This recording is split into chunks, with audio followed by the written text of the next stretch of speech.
In today's video, I'm going to teach you how to add custom transitions. OBS Studio Streamlabs.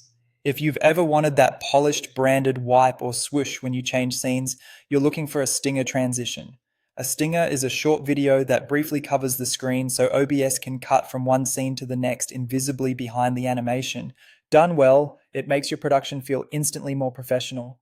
Start by opening OBS Studio. Streamlabs Desktop works very similarly, so if that's your app, you can follow along with the same concepts.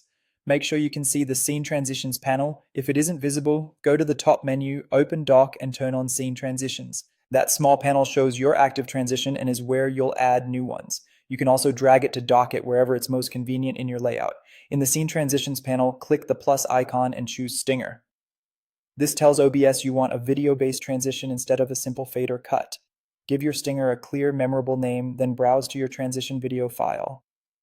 OBS supports MP4 and WebM. If your animation uses transparency, WebM with an alpha channel is ideal. As a best practice, keep the clip short, often around half a second to 1 second, and match the resolution and frame rate of your stream for the cleanest, crispest playback. Next, set the transition point type to time, MSC. The transition point is the exact moment OBS switches from the current scene to the next, measured in milliseconds from the start of the stinger. You want that switch to occur when the stinger fully covers the screen, when the frame is opaque, so the cut is hidden.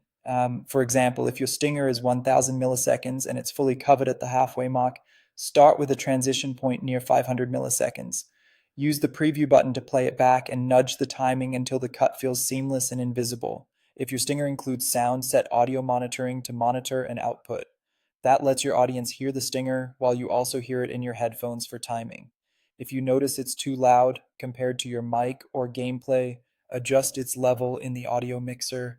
And if you ever hear echo in your headphones, make sure your monitoring device is set correctly in OBS settings so you're not monitoring through speakers. That's all there is to it. Your custom stinger now appears in the Scene Transitions panel and will trigger automatically whenever you switch scenes. Use the same process to add variations for different shows or moods, and enjoy that smooth, professional finish every time you go live or record.